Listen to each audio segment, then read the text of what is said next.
Good afternoon. I'm Teresa Kelly, the Executive Director for the Health Council of West Central Florida. We'd like to welcome you to the second session of our webinar series entitled Eyes on Equity Through the Social Determinants of Health. In this session, we will provide a foundation to understand where bias comes from, how to identify and address personal bias, why racism is a public health issue, and changing the way we think and operate to promote racial equity, both individually and institutionally. Our ultimate goal for this series is to stimulate action that leads to systems transformation and ultimately greater health equity. I would like to thank Baycare Health Systems for their generous support of this initiative. During today's session, all the participant microphones will be muted, and we will have some time to address questions at the end of the session. If you have questions for the presenters, please use the Q&A function at the bottom of your screen, which will be monitored by Allison Rapp, our Special Projects Manager. Also, feel free to use the chat function for any general comments or questions and to respond to questions that will be asked by our presenters. In addition, you will be receiving a list of resources, the copies of the slides, and a link to a recording of this session within the next few days. Today, we have two presenters for you who will provide different perspectives and tools related to understanding and addressing bias. Our first speaker will be Marlysa D. Gamblin, founder and CEO of Gamblin Consultants, and also the founder of the Racial Equity and Hunger National Learning Network. Gamblin Consults is a racial equity consulting company that has provided services to nonprofits, private companies, and policymakers in a wide variety of fields. In addition, Marlysa's 6-week course, Life-Changing Practices to Identify and Dismantle Racism in 45 Days, helps individuals develop a plan to address racism in their personal life, work life, and in their church. She is also the founder of the Racial Equity and Hunger National Learning Network that helps organizations across the country learn how to promote racial equity within their work. Marlysa has previously staffed the Advisory Council of Faith-Based and Neighborhood Partnerships during the Obama administration, where she proposed key recommendations to the White House on race, poverty, and justice. Marlysa holds her master's degree in public policy from the Harvard University's Kennedy School of Government and a Bachelor of Arts with honors from the University of California in Berkeley. Our second speaker will be Omar Bohler. Mr. Bohler hails from Detroit, Michigan, and is the product of a single-parent home where he was raised with 6 brothers and sisters. At the age of 17, he entered the Marine Corps, where he served honorably for 20 years, including 2 tours of combat. As a Marine, he served as an engineer, recruiter, program administrator for a substance abuse program, and a critical stress incident facilitator. He began his second career with the Florida Department of Juvenile Justice, where in 1 year he rose from a juvenile detention officer to the assistant superintendent of the Seminole Detention Center for Circuit 18. He is an experienced trainer and juvenile justice commitment manager and has been presenting on subjects of race and bias for 6 years. He currently serves as the Deputy Chief Probation Officer for Circuit 18, which are Seminole and Brevard counties in Florida. He holds a Bachelor of Science from Campbell University, a Master of Public Administration from Barry University, and received his certification as a public manager from Florida State University, as well as a certificate in diversity and inclusion from Cornell University. And in his spare time, which imagine if he has any, he mentors youth in his community. I want to thank you both for being here today. So Marlysa, I will turn this over to you. Awesome. Thank you so much for the warm introduction. Let me go ahead and just present. Awesome. Can everyone see my screen? Hopefully so. So my name is Marlysa D. Gamblin. I am so happy to be here with you all and to be spending our lunch hour together, okay? If any of you are familiar with my work, you know that I really like to provide a roadmap of how we will be spending our time together. So before we get into anything, we'll be talking about objectives, okay? Let's figure out what the goals of our time together actually are. And then from there, we'll be having our first part, which we'll be discussing how the connection between racism and public health is. I'll be asking you a few questions, so get your typing fingers ready, okay? And then from there, we'll dive right into part 2, which is really changing the way that we're working and operating and thinking, so on and so forth, both individually and also institutionally. And then it's during this time that I'll be sharing a tool that I created, the Racial Equity Policy Scorecard. So this is something that y'all can take with you today. And then from there, I'll be passing it on to Omar to discuss biases on the personal level, as you embark on actually taking these next steps on the individual and institutional levels for change. So I am really excited. Go ahead, put it in the chat if you're excited. Okay, I'm excited. I hope you're excited. If you're not excited, I guarantee you'll be excited with my energy. Okay. All right. I'm seeing folks are putting it in the chat. Yes. Woohoo. Thank you. Maria says, yay. Omar says, excited. Rachel says, totally excited. Lee says, I'm excited. Courtney says, excited. All right, listen, I'm feeling the energy. The objectives here today are to understand the connection between racism and public health. That's very, very important. And I would encourage you, if you have not already, make sure to watch the first piece in this series by Dr. Hernandez. She actually talks a bit more about this as well. We will be skimming the surface so that we can go right into how we change our thinking. So that brings me to the second objective, which is to train ourselves to think differently, y'all, about this connection and how it should inform both us on the individual level and then us on the institutional level with the places that we work and serve. And then from there, the last objective is to better understand what racial equity is as a response to help us move forward and implement better practices to address racism. So let's get started. Okay, so the first part, racism and public health. This is the group chat time, okay, y'all? So just as you had some practice typing in, saying you were excited, this is the time to go ahead and get your fingers ready with the first question. How is racism a public health issue? Just go ahead, spend some time. How is racism a public health issue? I want to hear from you. How is racism a public health issue? All right, I'm ready to hear those responses. I'm excited to hear those responses.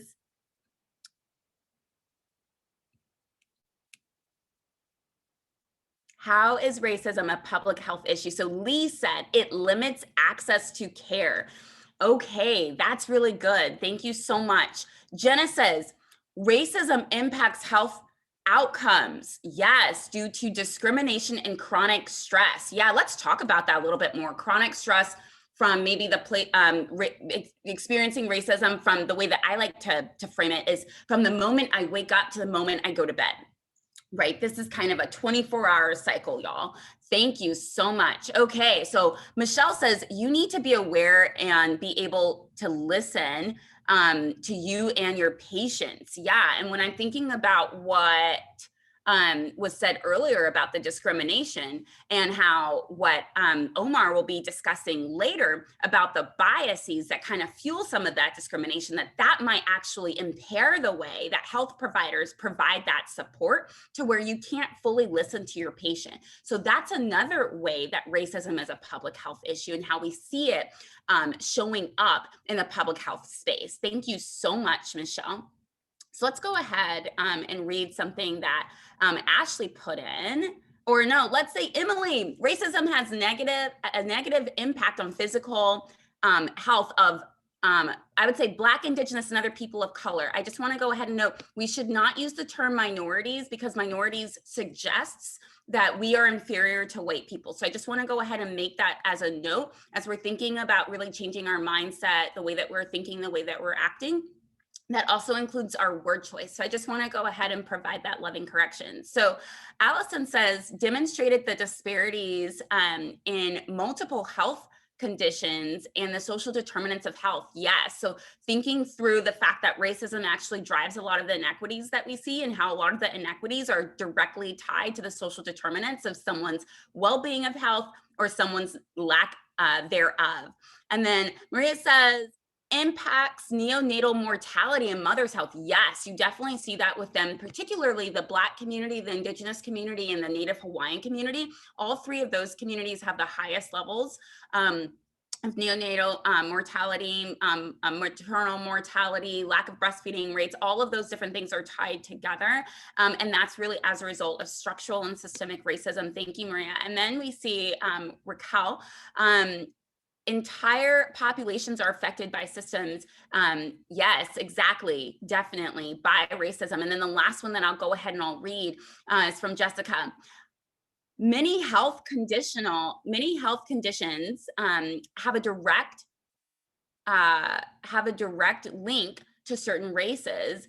And in areas that have a large population of a certain race may have higher impact of these conditions. Yeah, and I just want to go ahead and name that. That's as a result of structurally racist policies. So if y'all want to learn a little bit more about the policies that have created the conditions that were mentioned by Jessica, I just want to employ you to go to bread.org/simulation. I designed a simulation to help over at this point, 2.5 million people and counting understand how structural racism was created. And it's an interactive tool that'll only take about 30 minutes. But it goes through really key policies that create what Jessica's talking about, which is intentional, concentrated areas of racialized poverty and just systemic lack of wealth that, again, is very, very racialized. So I just want to say thank you to all of you. You all rock. So now let's take what we built on, right? The connection,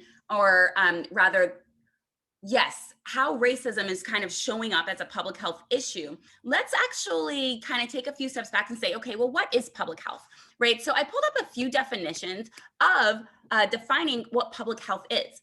So there's a few. The health of a population as a whole, especially as the subject of government regulation and support. So here we see it's the population as a whole, right? And that the government has a role in supporting the health of the population. Then we also see another definition, which is the science of protecting and improving health for people and communities. So here we see it's a science as well. And we see that it's not only protecting, but it's also improving. So once we see, so protecting to me almost seems like it's a proactive way of thinking about health. And then improving seems like it's a way of saying, okay, once we actually understand what the racial inequities are, how can we provide targeted support to improving certain inequities that we are seeing? So that is also what we're thinking about with public health. Why? Because the original definition is around making sure that the health of the entire population as a whole is supported. Okay, and then we have the third definition, which is protecting the health of entire populations. So when I think about that, I think about entire populations maybe based on race, right? So the entire African American community, the entire Native Hawaiian community, the entire Indigenous community, the entire Latina community, the entire Southeast Asian Pacific Islander community, all of these different communities. And then as a result of protecting the health of these entire populations, then you get the mega population, right? Which feeds us back to the first definition of health as a whole for the entire country, okay? So if we're thinking about public health, and then we're talking about structural racism, I just actually wanted to kind of bring us back. And I remember the comment that was like, racism is felt in every aspect of life that was shared earlier. And this is actually something that came from a report that I published back maybe like a few years ago. And in that, I'm sharing structural racism and essentially how it is impacting Black, Indigenous, and other people of color from literally the moment I wake up to the moment I go to bed, without me knowing, and then also with me knowing, right? It's always around me. And the way in which it shows up is the way in which housing segregation has created racialized areas of concentrated poverty, which results in food apartheid, which results in transit apartheid, which results in a lower tax base for my schools, for my parks, for my other public entities, which results in higher exposure to predatory lenders who are targeting me as a result of my race, which results in environmental racism, which then means that my family is experiencing higher levels of environmental toxins and higher levels of lead poisoning in my paint, in my drinking water, and in other facilities that I use. And all of this also results in higher exposure to fast food advertising and that being racialized and a whole host of things, right? In addition to, we see structural racism showing up in the form of the racial wealth divide, which again, that results in me and my community having less assets to address poverty, right? Being 18 times less wealthy than our white counterparts for all of us who are nearing or below the poverty line. And we have less assets for future opportunities like retirement and education and other things that will essentially help build the trajectory of our life, as well as a higher probability of falling into deep levels of poverty because we lack that wealth. And there is such a high level of the racial wealth divide that expands again at the lower income threshold. That's not accounting for employment discrimination. That's not accounting for over policing, for Black people in particular, we are up to 10 times as likely to be incarcerated, sentenced, and arrested than our white counterparts in 12 different states across the US. That doesn't account for the racial discrimination within the healthcare system, which a lot of you were lifting up. Now, these are just a few of the different ways that, as some of you mentioned, the high levels of racism actually results in high levels of stress. This is what we're talking about, just to kind of bring it all to fruition. And guess what? These barriers create higher levels of stress, and these barriers also attack the overall health of communities of color, okay? So when we're thinking about going back to the definition of public health around improving and protecting health, we actually see that structural racism directly attacks and completely undermines the entire idea around improving and protecting, because it actually explicitly harms and reduces the overall health of people of color in very racialized, targeted, and institutional ways. So again, I just want to say that if you have not already watched Dr. Hernandez's video from about 2 weeks ago, this was, I think, the first in the series, please do, because she walks through that a little bit more, but this is an overview. It's kind of a snapshot, okay? So when we say that public health, that racism is a public health issue, this is what we're talking about. So if racism is a public health issue, then how do we address it to improve public health? Just go ahead, do it in the chat. I want to hear from you. We've already laid out the fact that it is a public health issue. The question is, how do we address it to improve public health? How do we address it to improve public health? Okay, how do we address it to improve public health? So Jenna says developing equitable policies and intervention. I love you. Yes, that is correct. I love it. Let's go ahead and hear from others. So Jenna says developing equitable policies and interventions. Ashley says ensure equity in new and existing policies. Yes, Ashley. Yes, yes, and yes.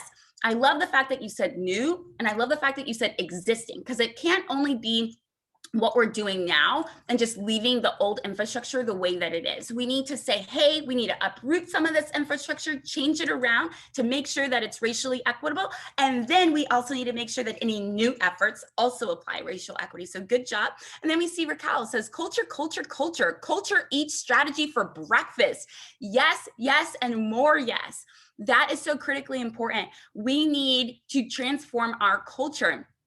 And can I just go ahead and ask folks, well, how would that culture need to be transformed? Because this is another question that we can't fully get into. I'll go ahead and I'll give a really quick answer, but I just want to know, if culture needs to be changed to embrace racial equity, then what culture exactly are we fighting against? Julia says meeting those populations where they are and tailoring messages to what is important to them. Yeah, and guess what? We know what's important to them based on the centering of their leadership, based on collaborating, but based on co-designing things with them, based on respecting their leadership and all of that stuff, to where they are the co-designers and they are the co-implementers of the solutions that will impact them. So, and then Michelle says people have, yes. Teresa says white supremacy. That is what would need to change in our culture. So good job. Yes, yes, and yes. That's exactly what I was talking about. And Dave says we need to determine specific factors that are impacting equity and identify and implement strategies to address them. And again, make sure that the strategies are backed by culture, because as was mentioned earlier, the culture of white supremacy is actually preventing equitable outcomes from actually taking place.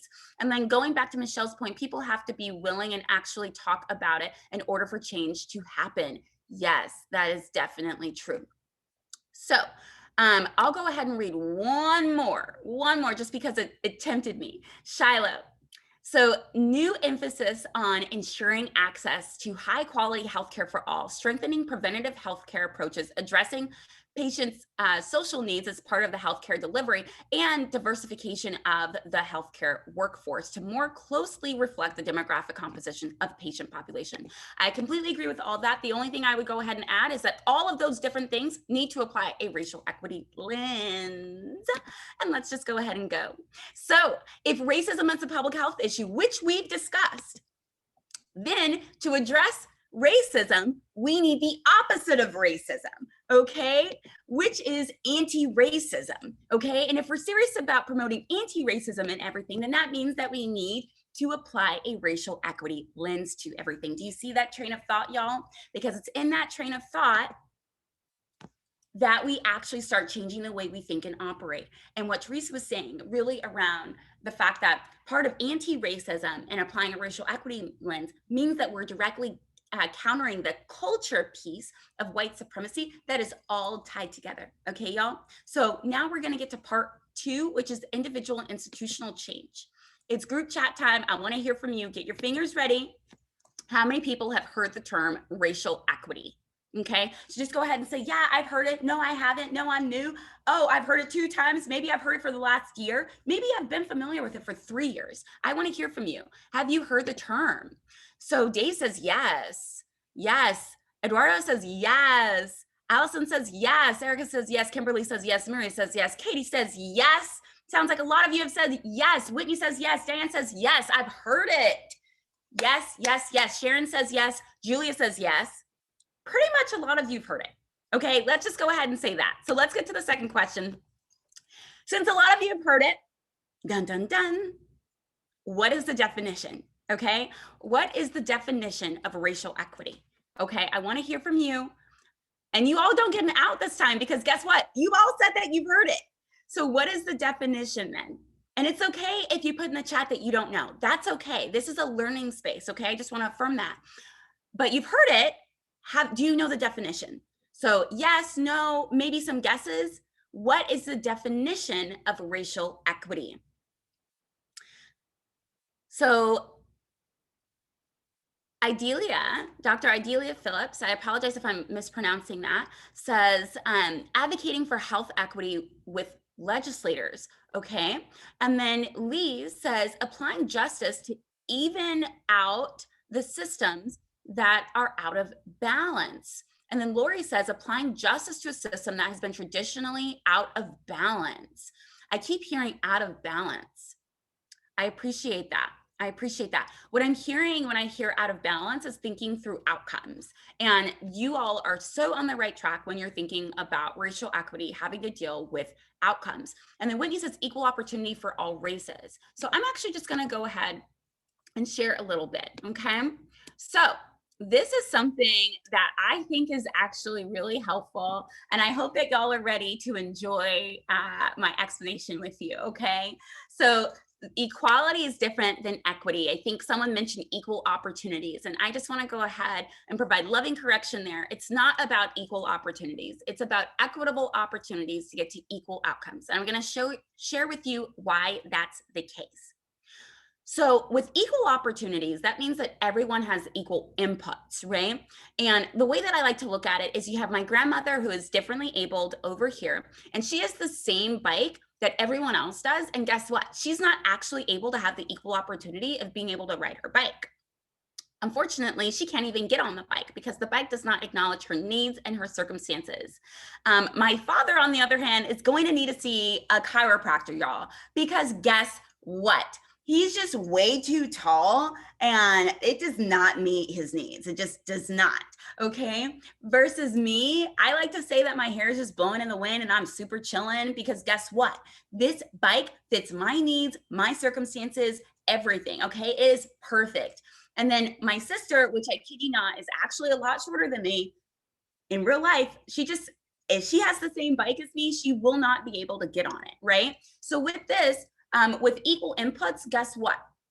Or you can think of it as equal opportunities. Guess what? We do not achieve equal outcomes. So that is important. That is so critically important. The difference with equity, though, is that it really focuses on different inputs to ensure that there's actual equal outcomes. That's what we care about. We care about eliminating the current divides. We care about no longer having those divides and everyone having equal outcomes. So that requires different inputs. So for my grandmother, that means that she has a bike that conforms to her body and her needs and her circumstances. For my father, it means he has a taller bike to fit his taller body. For me, there's no change needed because it already worked for me. And then for my sister, then that means that she gets a smaller bike to fit her smaller statue, right?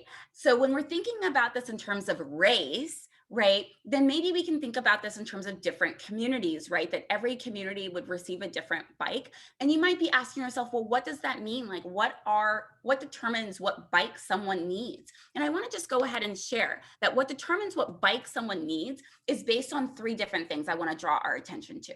One, historical trauma. Historical trauma is essentially like the history of racism that a particular community has and continues to experience. You have to go back to the root, right? So for African Americans, that means that we're looking at slavery, and because everything else is linked to slavery when you're thinking about the outcomes within our community, and even when you're thinking about Reconstruction, again, all of that is going to be linked to slavery. So we need to do that. For Indigenous populations, it means that we have to look at European colonialization and genocide. That is important. We have to be very explicit about going that far back, because everything that we're seeing today dates back to that. Okay, so looking back and looking at the origin and looking at how the history of racism, particularly by white people and institutions, have resulted in just historical trauma, mentally, emotionally, thinking about health-wise, right? The level of stress, like all of that stuff. We need to think about all of that. That informs what type of bike every community is going to be receiving. And then looking at the 4 forms of racism, right? On the individual level, on the interpersonal level, looking at the institutional level and the structural level, looking at how all of these things impact us on a day-to-day basis. And going back to the graphic that I shared with you all, thinking about how all of those different forms of racism impact me when I'm going to and from work, when I'm like, taking a shower at home, and the pipes that I'm using and all that stuff, all of these different things on a day-to-day basis, seeing that for every community, that also impacts the type of bike that every community will have. And then seeing the barriers that disproportionately hurt people of color and race, by race and ethnicity, and making sure that we're cross-tabulating that, right? To ensure that, let's say like maybe what Black Latinas need is going to be different than maybe what Brown Latinos need, or is going to be different than African Americans who are not Latino, right? Maybe making sure that we're cross-tabulating that data as well, so that we can make sure to have a more specialized bike. That is also helpful. We need to make sure that we have all of these different things. I can't go too much into depth because we don't have a ton of time. I want to be respectful of Omar, but I want to just go ahead and say that there is an opportunity for you all to actually start changing the way that you're thinking, changing the way that you're practicing, both individually and within your institution. And this is a tool that will help you do that. The Racial Equity Policy and Program Scorecard is an opportunity for you to not have to be an expert to promote racial equity in your own personal work. And because you're going to be doing it within your own personal portfolio, it's also going to allow you to kind of push your organization, your institution that you're working with, for them to promote racial equity as well. So with that, I just want to go ahead and say the scale is from 0 through 5. We can't go too much into depth, but I'm going to go ahead and give you a little teaser. So 0 is harmful policies, right? These are policies that explicitly target Black and brown people. Okay, an example of this would be the ICE detention centers, right? The ICE detention centers are in no way negatively impacting white people. It's 100% impacting Black and brown people who are identified as undocumented. So this is basically like, when you think about a harmful policy, think about this as like an explicitly racist policy, basically. These negatively worsen current racial inequities, okay? Versus for one, these are broad-based policies. My sister is a teacher, and she was telling me, she's like, listen, there's a policy that provides broad-based internet. It was during the pandemic, the height of the pandemic, where a lot of households of color did not have internet access and so on and so forth. And it was just like, you know what? It provides broad-based internet to households who qualify based on having a lower income. And I said, great, that's good. That will qualify as a number 2, being broad-based, right? It's broad-based based on particular income. And she said, yeah, Marlysa, but I'm struggling because it actually has 2 provisions. Let me tell you what those 2 provisions are. One of the provisions is that you have to have a social security number, which means that you cannot be identified as undocumented. And when we're thinking about the racial demographics of who is identified as undocumented versus who is not within the context of the US, then we know that basically 100% of folks who are identified as undocumented are Black and brown, okay? So that is going to negatively impact subgroups of people of color, right? So number 1 is mainly focused on, it appears to be broad-based, right? And it appears to be race neutral, but then once you look under the hood and you start to see some of the provisions under a particular intervention, then you actually see, oh wait, that actually has negative impacts, particularly on people of color. So then what that does is it actually worsens racial inequities, right? Within that particular example, that meant that a lot of her students were unable to receive broad-based internet in their household. And in addition, there was another provision that said, hey, you had to have good credit. And guess what? When we looked at the graphic of structural racism, we talked about the fact that predatory lending is very, very racialized to negatively impact and solely target Black and brown communities that are living in intentional areas of racialized concentrated poverty. So with that said, guess what? That impacted a lot of particularly Black students as well within her classroom. So that left not that many people in her classroom who, for her, she has probably 90% people of color. Half of the folks of color were not eligible. Okay, so this is what we're talking about. That actually worsened racial inequities, okay? When we're thinking about broad-based policy, this is just broad-based and it does not have any of those negative provisions. So the example that she gave with the internet, broad-based internet, as long as you met a certain income threshold, that would have been broad-based, right? If it did not have those 2 provisions that I'm talking to you about. And then 3 is broad-based policy with essentially elements of racial equity, okay? This is kind of like sprinkled in throughout. All right. But unfortunately, in the implementation and evaluation, it does not have a plan to make sure that it's implemented in a way that it's racially equitable. And then when we're thinking about 5, we're thinking about the fact that these are all recommendations that are rooted in historical trauma.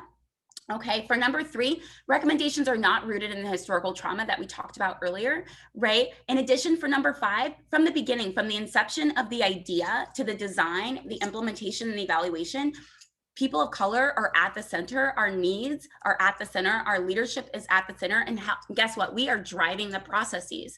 In addition, for it to be a number 5, it actually has to make sure that the policy and implementation and evaluation, that's spelled out to be racially equitable. Okay, so now we're actually gonna get to a few examples. And before, I'll just highlight a few principles, and this will be sent out, okay?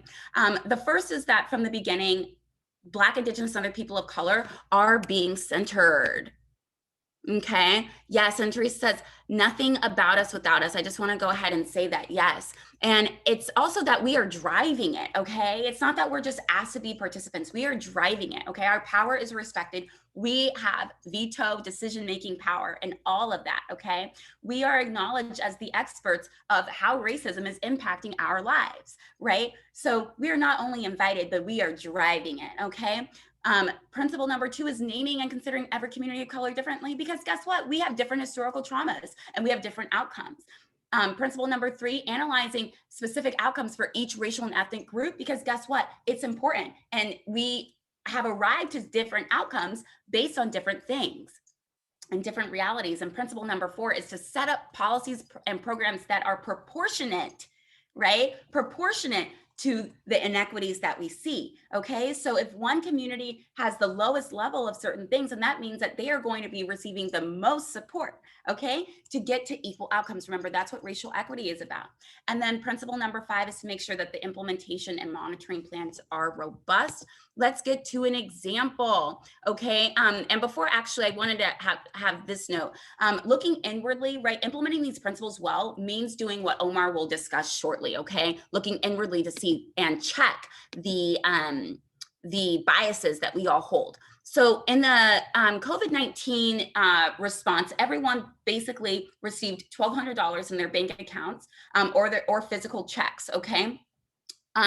Just go ahead and think about that and reflect on whether or not it actually promoted racial equity and where you would rate it. So how would you rate the example of the stimulus check? And I just want to go ahead and caution us. We only have about 5 more minutes, and then I'm going to go ahead and pass it on to Omar. So just go ahead and share what you think about it. So, and why was it 1? So Teresa says 1. Why was it 1? Other people, the stimulus checks, again, everyone got $1,200 regardless of anything else, right?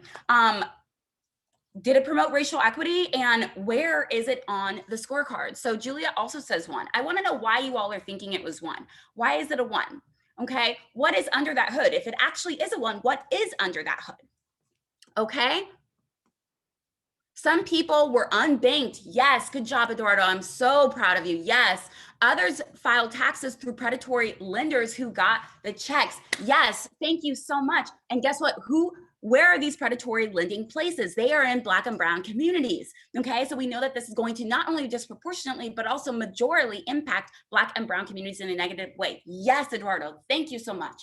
This is not to mention that people who are identified as undocumented, which we talked about the history, we already know that, right? This is majority and solely basically people of color. They were not eligible to receive the stimulus check. This is not to mention the fact that people who, Black and brown men who are returning from jail or prison, who owed child support arrears, were actually in the implementation phase. The IRS blocked them from receiving it, okay? This negatively impacted Black and brown people who were returning from jail or prison. Not to mention the fact that, yes, the unbanked, guess what?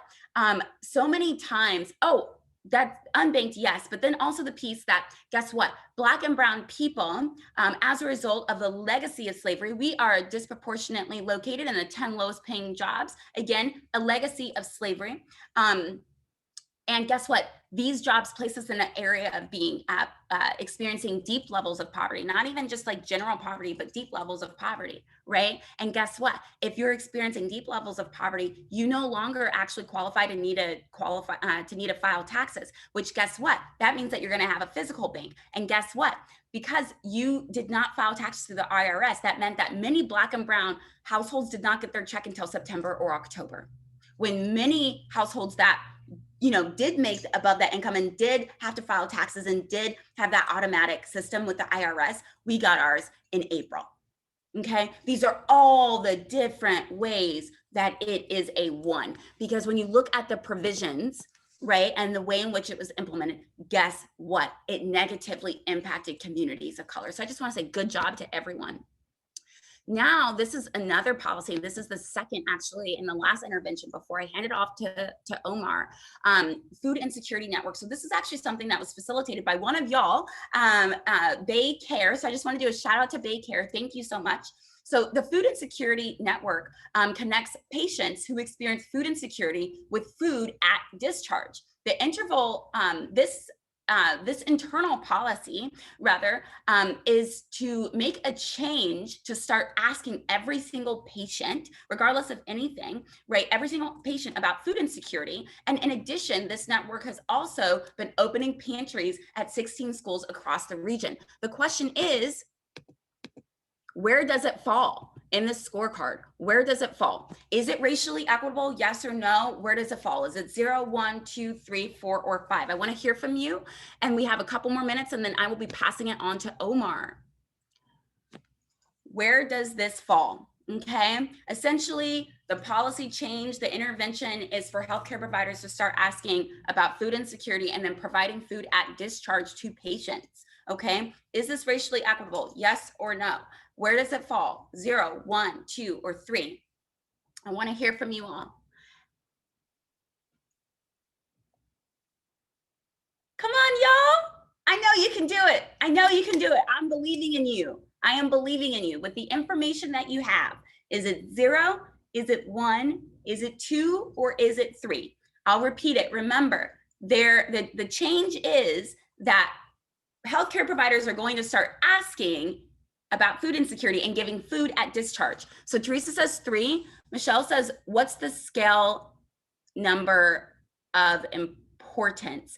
If you can go ahead and clarify what you mean, Michelle, I'd love to answer what your question is. And then Dave says 3 or 4, depending on whether the inclusion of recipients. Okay, so, and then Michelle says by ranking 0, 1, 2, or 3. Can you just provide a bit more context, Michelle? I'm still not following. So Erica says 4. Okay, let's wrestle with this, okay? So in the example that I gave, did it specifically target communities of color? Just go ahead and say yes or no in the chat. In the example that I gave, did it specifically target communities of color? I say, I hear no, I hear no, I hear no. So then why would it be 3 or 4? Just go ahead and share in the chat. If it does not specifically and explicitly target communities of color, then how would it be 3 or 4? Just go ahead. Let's wrestle with this together. Let's wrestle with this. Let's wrestle with this. Because a lot of folks said 3 or 4 or 4 or 3.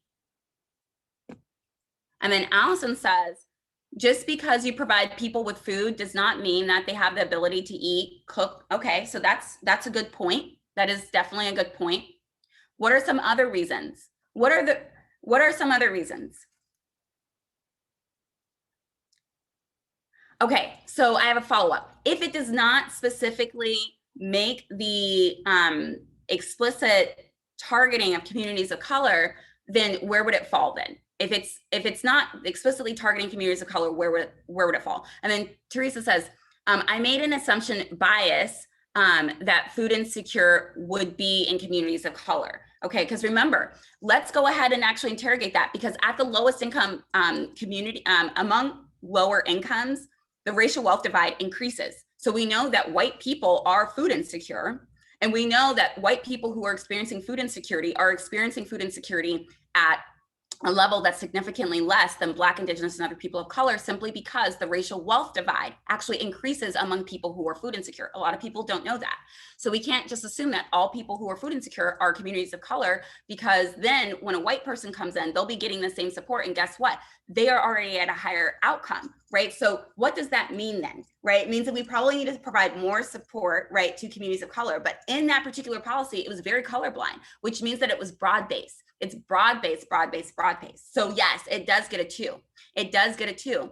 And Eduardo says it's 2 depending on cultural awareness. Yes, food distribution, everyone. Yes, definitely. So even in the implementation, so it could even be a 1 if it's just assuming whiteness in terms of the cultural needs and all of that other stuff, and not thinking through like how it's going to be implemented, not thinking through like what the food offering is going to be, not thinking through providing more food support for communities of color relative to their white counterparts, then it would actually be a 1, right?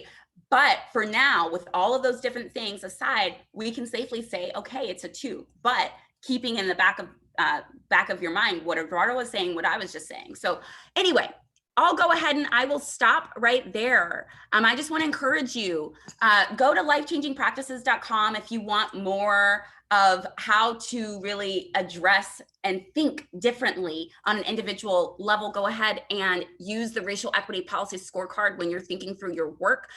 You can follow me on YouTube, IG, you can email me. I'd love to stay connected. And without any further ado, I'm going to go ahead and stop my share so I can pass it on to Omar to bless you and have a great day. So thank you so much.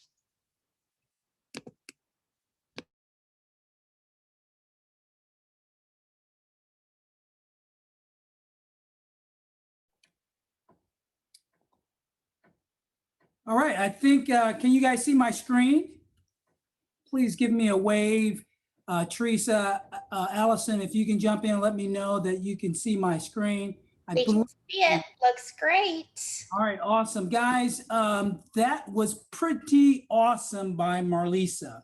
And I also encourage you to follow her on YouTube. I got a chance to watch some of her videos. It is worth following. Again, see her on YouTube. I definitely will be checking her out on Instagram. So I definitely want to give those kudos there. So what are we going to be talking about? Again, we want to look at this.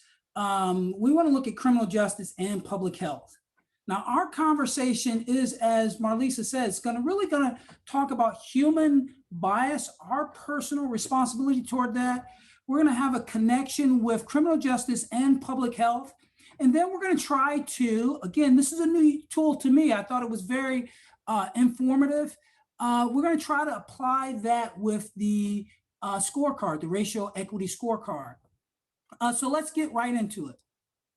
So first, let's talk a little bit about human bias. I want to really just break down this definition of implicit bias, because really that's the lens that allow us to do certain behaviors or act a certain way.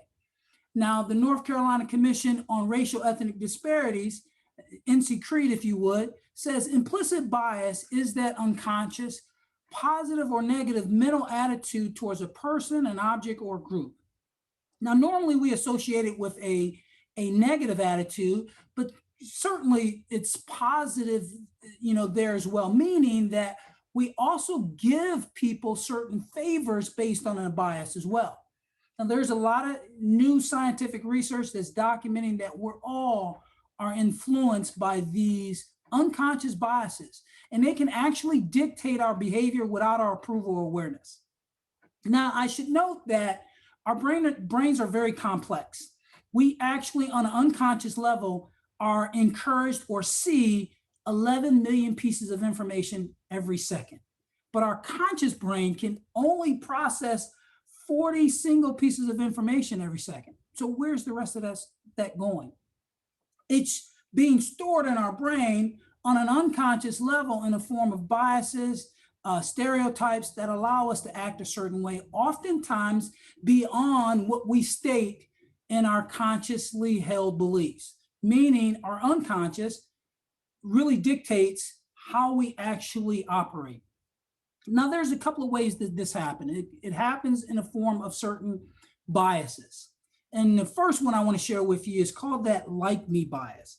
And what that means is we naturally gravitate to people who look like us, who went to the same college as us, is pledged at the same sorority, really even occupy the same space as far as jobs, churches, things of that nature. That's the like me bias. And then we have something called confirmation bias, where we really just only listen to information that confirms our preconceived notion.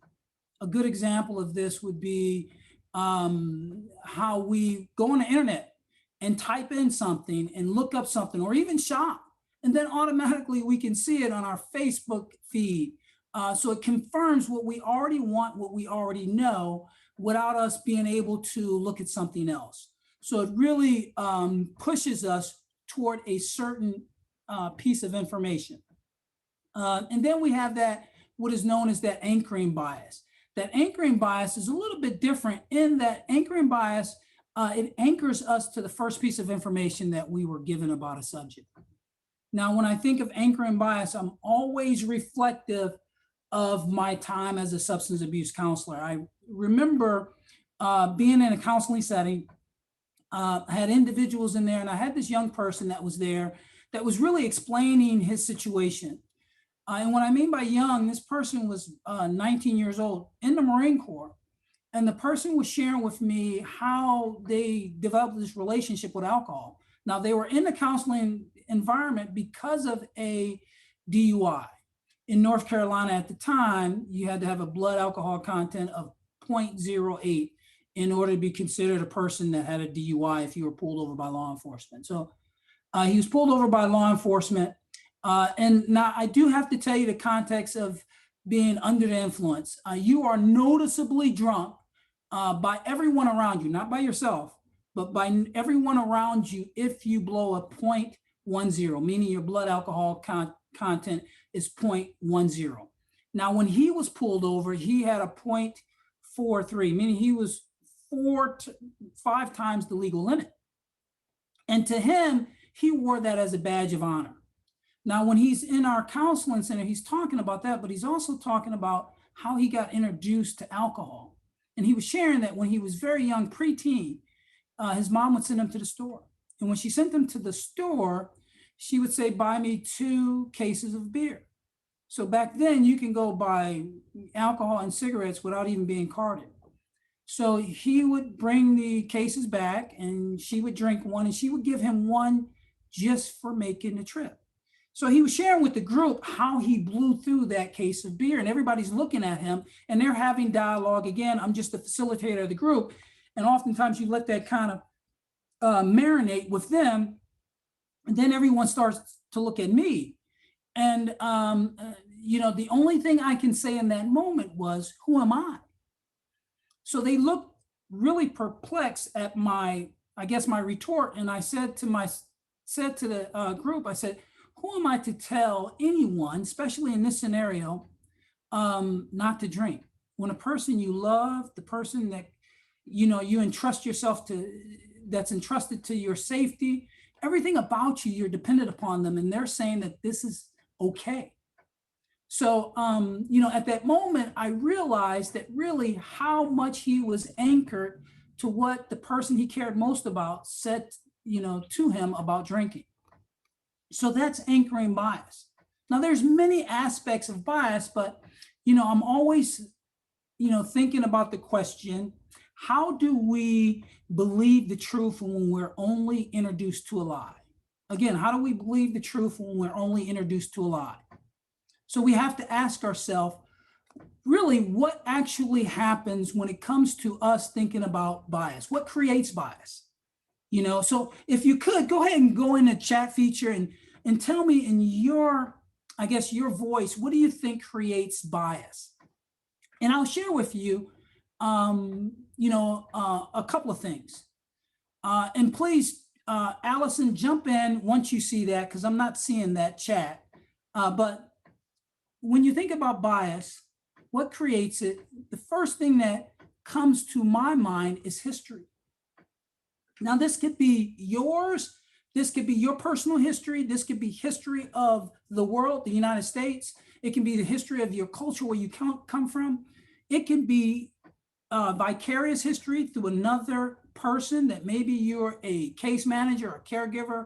Your organization does that. So you sit down, you staff cases. So that's history. It can be trauma. It can be experiences. It can be a number of things that create that bias. It's a huge evolution of things that create bias. Allison, did you see anything in there that just jumps out at us? I'm seeing a lot of environment, human nature, inherited family values. Great. I love that piece too. Let me hold on to there just for a second. When we talk about inherited family values, again, that's that trusted person. That doesn't necessarily mean that we will hold on to those in adulthood, but it definitely is a contributing factor as to our biases. It really takes a strong sense of awareness, a strong sense of friend network, a strong sense of inclusion in your own life with who you hang out with, whether you're going to be able to refute some of that may be negative in your family background, in your personal family background. Awesome. Anything else? Preconceived notions. Yes. Yeah. I love that one. And cultural conditioning, not just culture, but cultural conditioning. The preconceived notions, again, leans back to that confirmation bias as well. So awesome job. Thank you. I appreciate that. Thank you, Allison. So what is this impact on you as leaders, as case managers, as people who work in government and private sector? What is this impact on leadership? It has a huge impact on leadership. It has a huge impact on policymaking, has a huge impact on a personal level when we deal with the clients we serve, stakeholders. And really, whatever your stated beliefs are, if you're influenced by implicit bias, you're sharing that with your staff that you work with, the team members you work with. And if that's a negative impact on implicit bias, you may be sharing that with others in the sense that you're losing credibility with them because of the fact that really they're the only ones that see that. They're not willing to share it with you. So that really is impacting your leadership and your ability to lead. It's also impacting your ability to actually progress in your environment as well. And I'm talking about new leadership opportunities and even getting promotional opportunities as well. But the biggest impact is the communities that we serve. If we're not willing to look at ourselves, and Marlysa said it very well, I can't get it better than that, but really our system really, when we talk about oppression, racism, it mirrors the financial system. Meaning there was 3 major crises when it comes to the financial system. Talking about the Great Depression, the savings and loans debacle in 1985, and then we had the Great Recession in 2007. These situations were mirrored by causes in history that we failed to look at each and every time, which allowed us to have new crises related to the financial markets.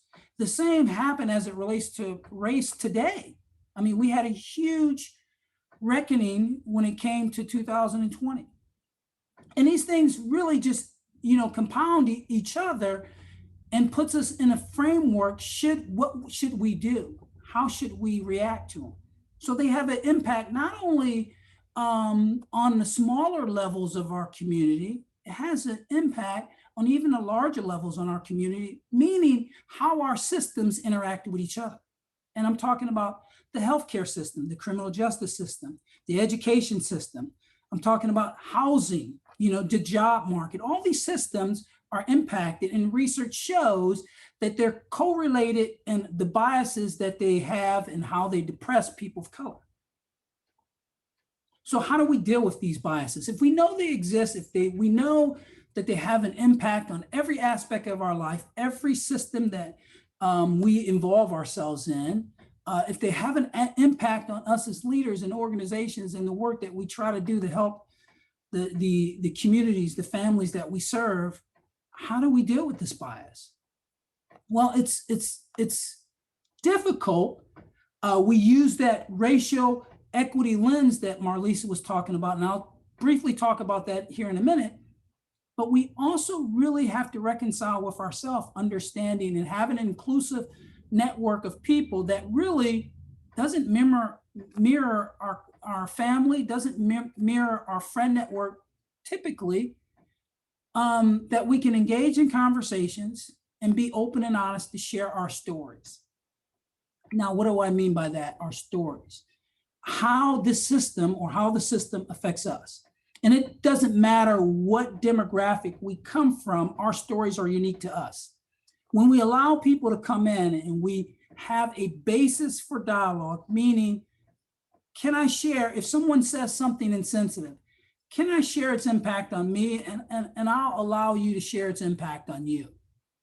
And if we do that, what happens is we get a chance to share our story. Our story, which is unique to us, can't be refuted. So long as it's our story, it can't be refuted. So then we allow the same thing of the other participant or participants. When they share their story is unique to them, and we give it open and honest thought about what it means. And oftentimes we learn and we have a sense of respect for that story. the interesting thing is that approach allows us not to be, I guess, in a quagmire of defensiveness, meaning we become automatically defensive because we set up ground rules for that communication. It makes it so much more powerful. Now, within organizations, what happens here is we allow people to think about its impact, not necessarily that they agree, but it allows people to think about that impact. And what that ends up doing is it creates different policies. It creates different ways of looking at systems that affect people differently. So let's jump into a little bit about how criminal justice really truly is a public health threat. So let me just share a couple of things, and that is physically and psychological violence that is structurally mediated by a system of law enforcement really results in death, injuries, trauma, and stress that disproportionately affect marginalized populations. That's people of color, immigrants, individuals experiencing houselessness, people with disabilities. We're talking about also the LGBT communities, individuals with mental health, people who use drugs, and sex workers. So certain regulations, when we're talking about, as Marlysa said, anti-immigration legislation, policies associated with the war on drugs, criminalization of sex work, and activities associated with houselessness. These all, and you can also take that same lens and apply it to how education is funded. All have promoted and intensified violence by law enforcement against marginalized populations. So when we look at this, I looked at really the Department of Juvenile Justice. I looked at my system and I applied that racial equity lens, that racial equity scorecard. And I really was vacillating with what it actually meant. Now, the Department of Juvenile Justice have several different initiatives that really, and has a organization or a department that's focused on racial ethnic disparities. They even have a research tab related to it. So they're very transparent related to what they do and the initiatives that are currently in play. Now, they are currently undergoing a huge initiative to educate staff in an 8-hour course related to implicit bias, scenario-based systems with an evidence-based approach as to how systems disenfranchise people of color, and specifically how this works in detention settings and in probation settings. They also have a detention risk assessment instrument, which was recently changed. I'm talking about 2019, which one of the main reasons was to find proper placement for kids in the juvenile justice continuum. Now, this is, when you look at that scorecard, this is one of those broad-based policies that's either 1, 2, or 3, which again, I was wrestling with. So when we look at that, the reason why they changed that detention risk assessment instrument, because at the time when I was working in detention, I was naive in thinking that our detention centers mimic the population at hand. At the time, the population within Seminole County was anywhere from 13 to 14% people of color.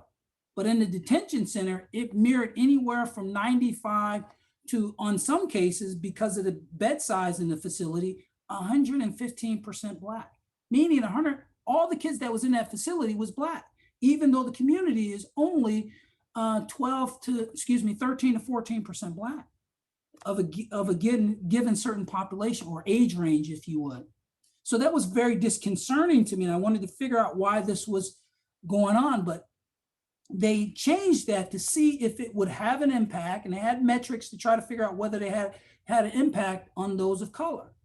And it certainly did. So not only did the population within those detention centers went down, the people of color or the demographics somewhat equaled out. Now, again, now the demographics is anywhere from 60% people of color. So again, it was a huge change, but now from a facility that housed anywhere from 55 kids on a given day. Now that facility houses 10 kids on a given day.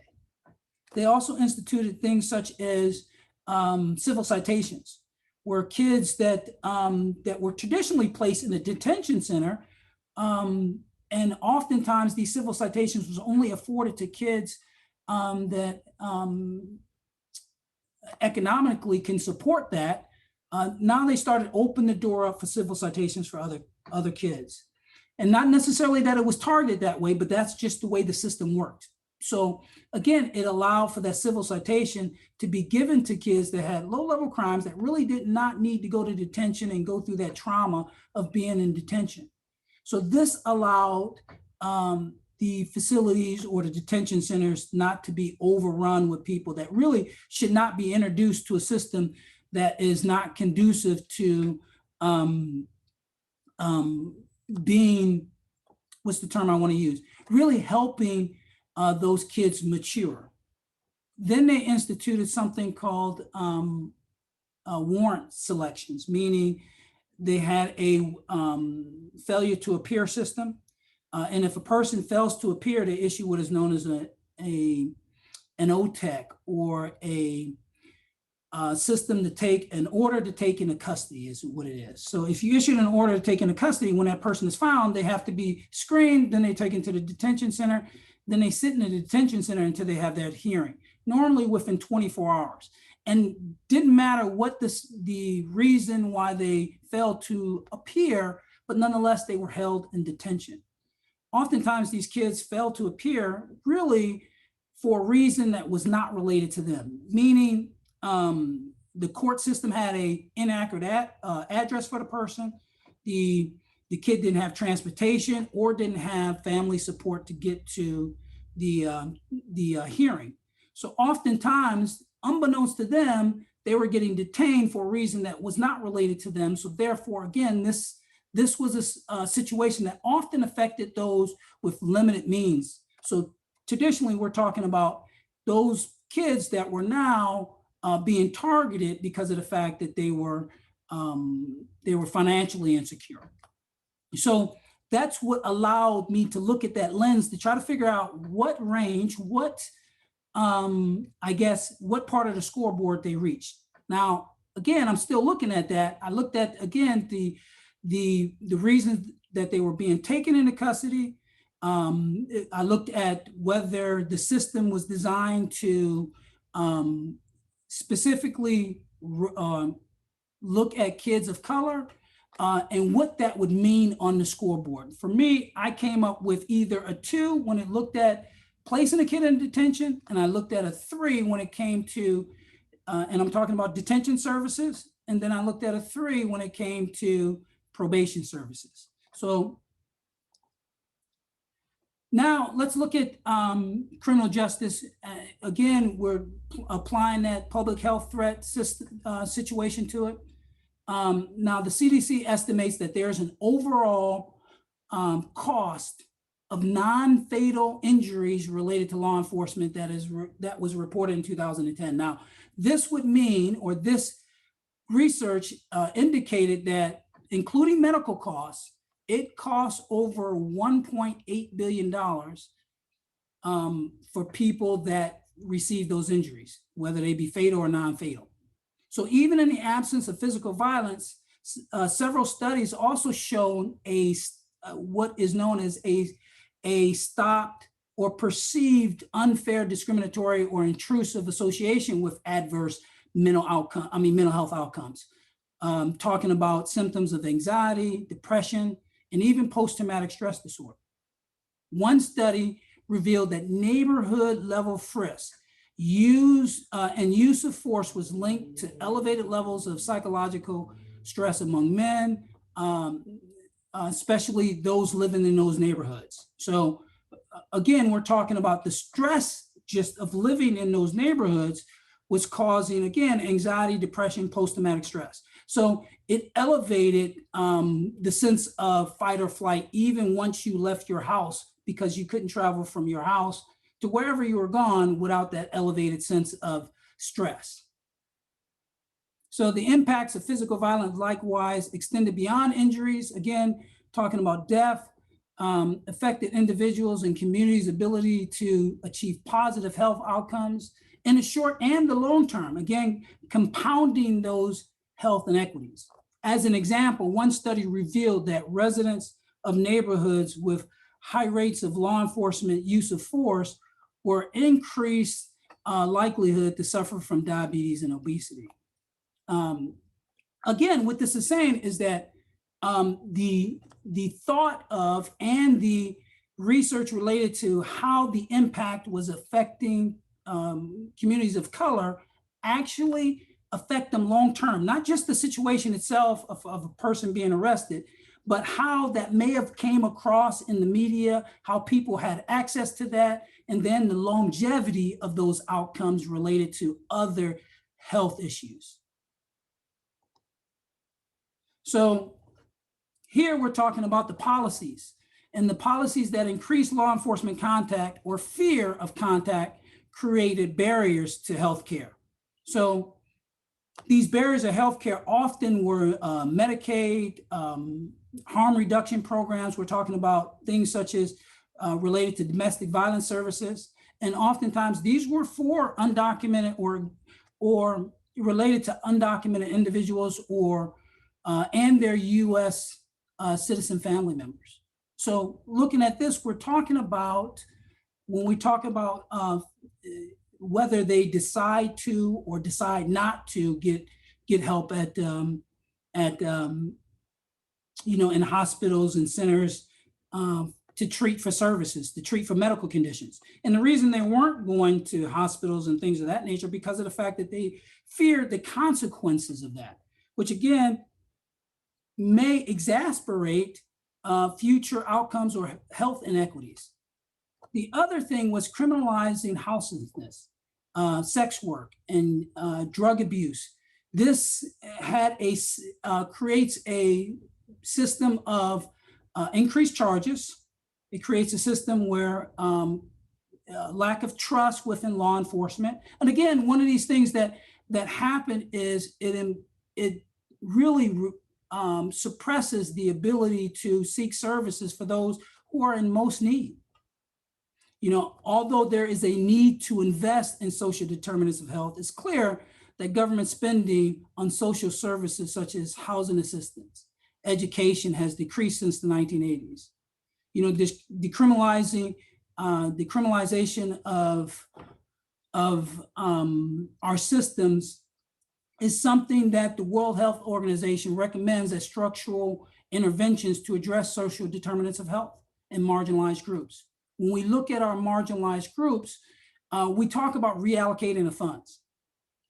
Now, these funds that they're talking about reallocating, and to share something with you, I often have conversations with law enforcement. And one of the things that law enforcement tells me is that they're being asked to do things that probably they shouldn't be asked to do. And that is, policing related to social determinants of health. As I talked about earlier, policing produces inequitable social and economic conditions that really precipitates, intervention by law enforcement. This places both law enforcement officers and marginalized community at risk, again, of death and adverse outcomes. If we use the public health approach, to dealing with structural inequities that manifest, in criminal behaviors by addressing these social determinants of health, this approach has been proven to work, and it has been proven to increase access of housing. There are other systems, other countries that have shown that this has restored confidence not only in those systems, but also in criminal justice professionals. So the interesting thing is there are CDC recommendations related to this. CDC data-driven recommendations related to community level prevention and interventions. And this is an approach that is fueled by organizations such as Black Lives Matter platform.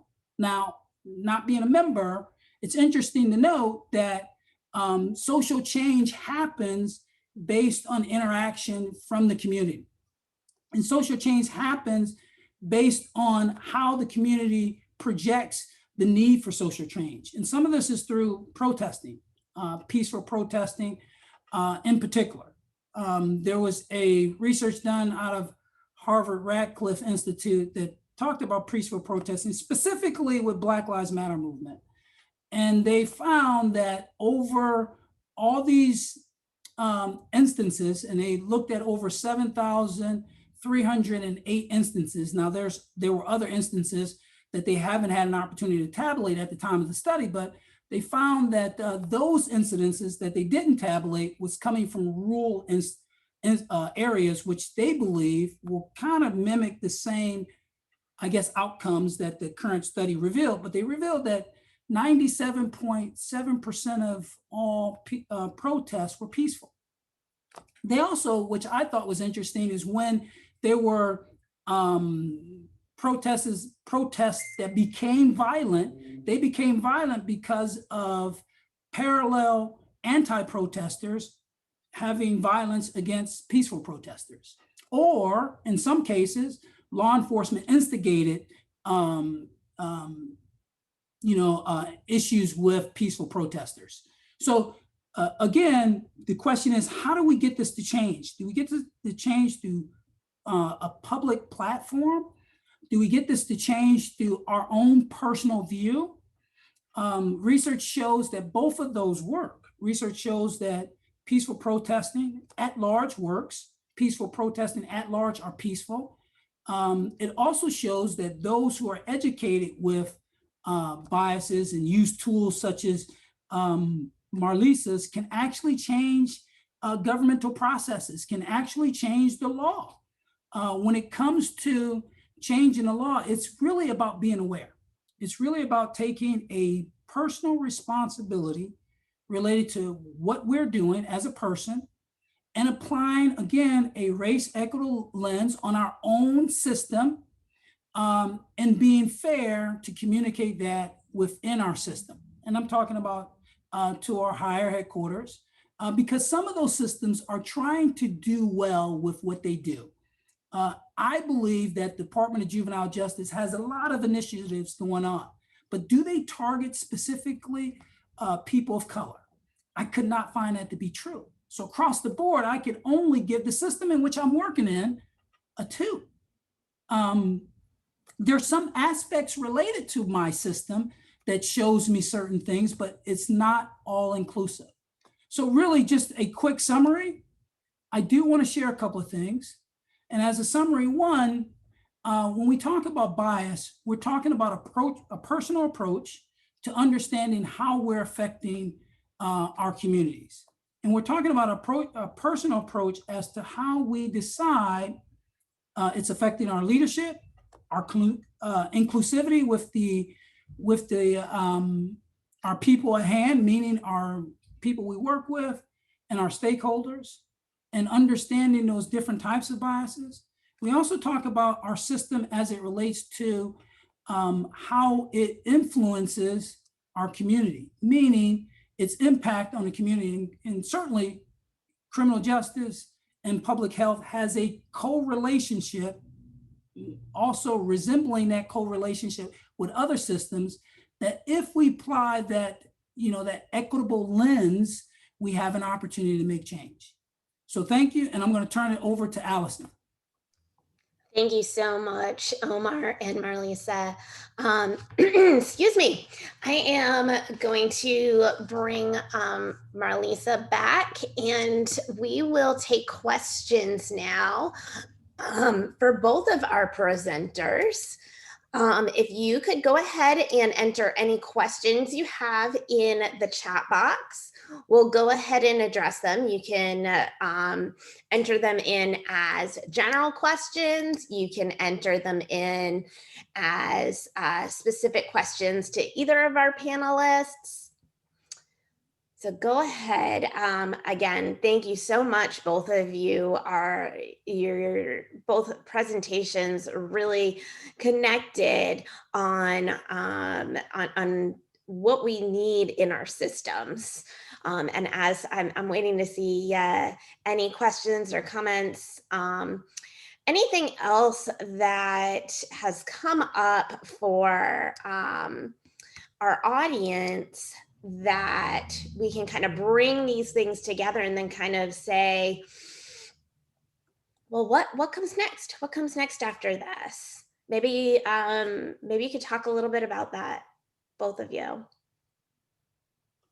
Well, I will say that I think a really concrete thing that should be coming next should be to look at the scorecard and wrestle with it. Omar was sharing how he was kind of wrestling with it within his own portfolio, wrestle with it individually, and then also wrestle with it with your team, you know, and don't be afraid of a low rating. Like, that's actually a good thing because it means that you're doing it in an accurate way. So I would just encourage you, even if something might be targeting communities of color, the question is, well, who designed the intervention, right? Go deeper. Were communities of color who were directly impacted by whatever aspect that you're talking about, right? If it's criminal justice, if it's healthcare, if it's housing, if it's food insecurity, whatever it is, did the people of color who are experiencing that issue, were they invited in from the beginning, before it was designed, from the beginning when it was still an idea? Were they asked to participate, or did they actually have veto power and actually able to make those decisions? These are the questions that we need to ask. And then from there, okay, well, how did the co-designing look like? How was their experience doing that? Did they actually shape the way, like the intervention, right? Or were they given an idea and then asked to give feedback? Because that's participation. That's not actually co-designing it, okay? And then for implementation, who's implementing it, right? If there is community implementing it, and are they being paid for their time, right?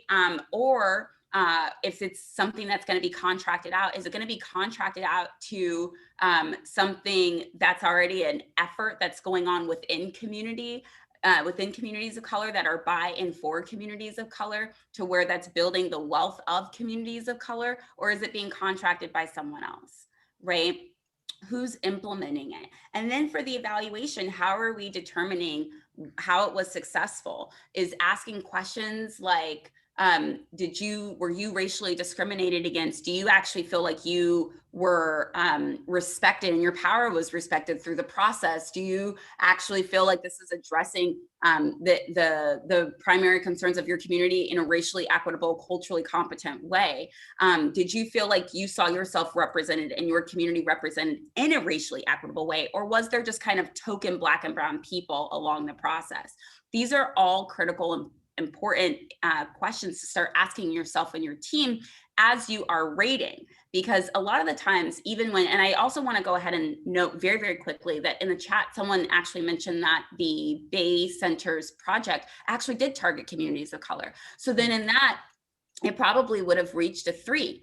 But then there are other things where it's like, okay, well, how was it designed, right? Who decided that? How was it designed? Who's implementing it? Who decided how it was going to be implemented? All of these different things, to where it likely probably will be a little less when we actually start peeling back the layers and implementing principle number 1 around centering the needs, the leadership, and the power of Black, Indigenous, and other people of color in the inception, the design, the evaluation, and the implementation. So I'll go ahead and I'll just share that. That was very good, because the way I thought about it, Marlysa, is when I looked at it, when I read it, I said, wow, this is beautiful. But when I started to apply it, I became automatically defensive, so I started to look at it and I started to peel back the onion and I automatically became defensive. Here's the other thing I thought about too.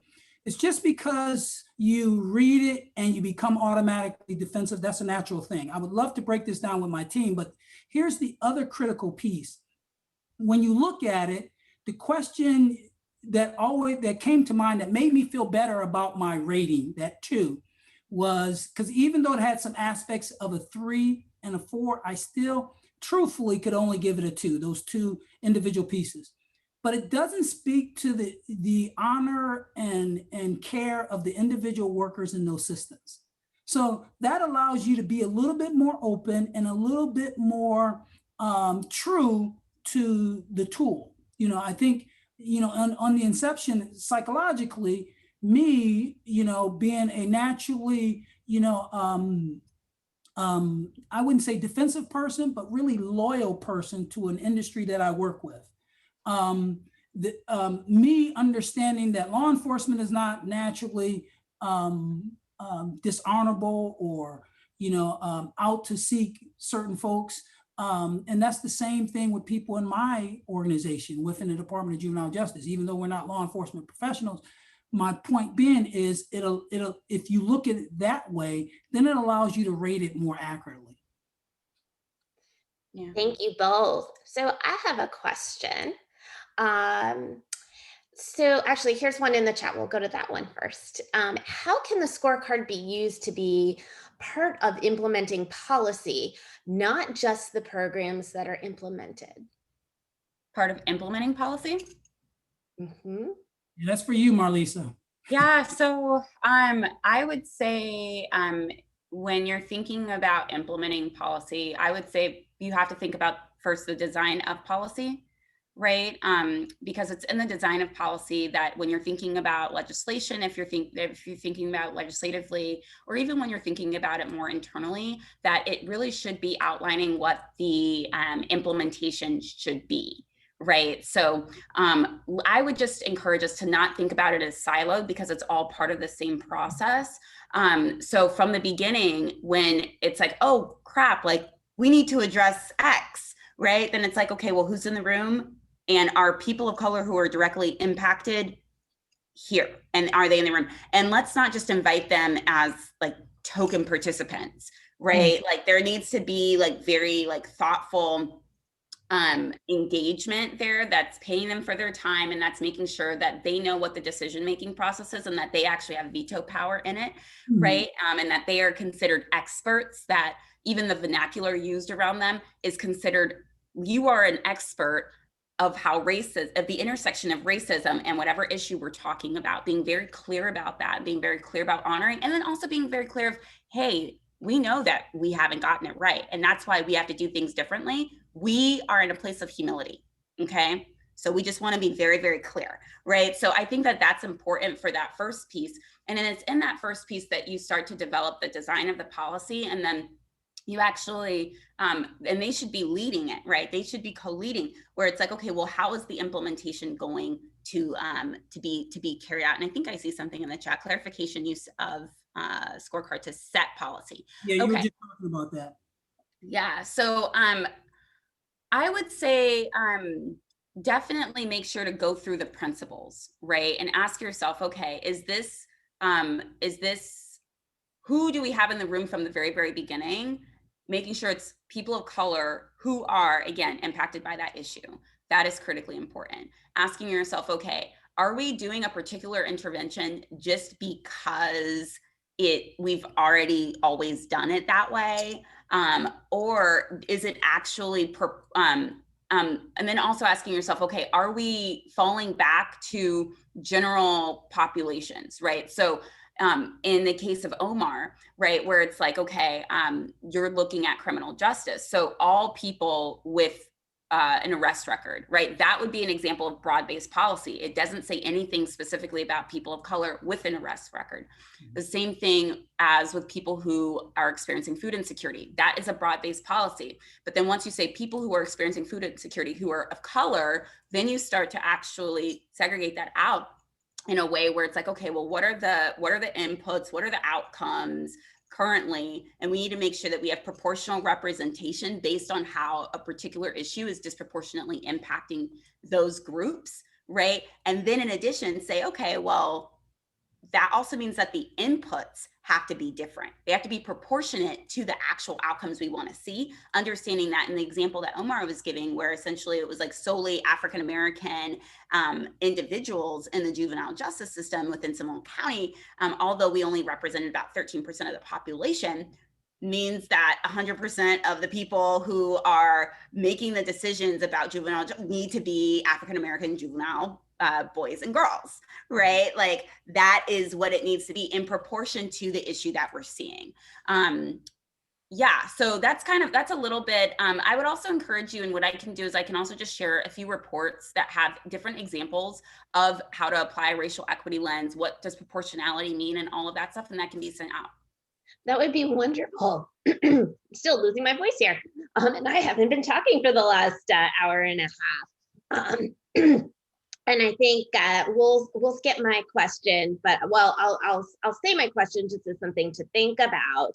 And as you're talking about making sure that that the right people are involved in the development, given, for example, whatever the target group is, not just the specific race, ethnicity, etc., but the young boys, like you said, with Omar's example, that are Black or brown, and how best, if you could maybe provide some guidance in some way, shape, or form, with how best to do that authentically, and then with that authentically, what if you realize that those folks are not at the table? And what if you have a hard time getting them to come to the table? Because I know that I've seen that occur as well, that you try and get the people that should be there, but there's a resistance. Unfortunately, I'm not going to be able to let you answer that question because we are at 1:30, and I do want to be respectful of everyone's time today. So thank you so much, Marlysa and Omar, for your presentations, your guidance. This has been an incredible experience. I want to also thank Baycare Health System for supporting these important conversations. And this important initiative. To our participants, you will receive the link to this recording along with resources pertaining to this presentation, probably early next week. And I also want to share with you that the next session is just a month away. And it will be held Friday, June 11th from 12 to 1:30. The title is The Social Determinants of Health and the Consequences of Inequitable Access to Health Care. We have a waiting list for all of the Eyes on Equity sessions, which is great in some ways, and of course, limits us in others. So I do want to share that we have that wait list, and that wait list is only for live participation.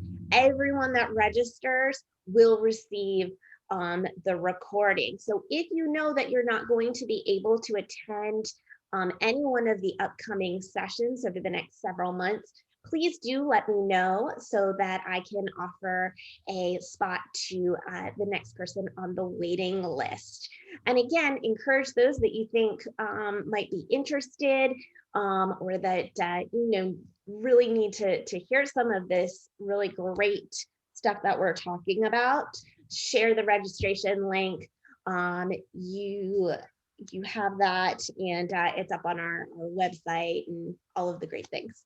So once we close today, you'll see a link for the survey. Please do complete the survey so that we can continue to know what it is that you like and how we can give you more of it. And at this point, I will end, and thank you so very much to all of you, and your great work, your participation, and your Eyes on Equity. Thank you so much. Have a wonderful day, and we'll see you next month. Bye. Bye, everyone.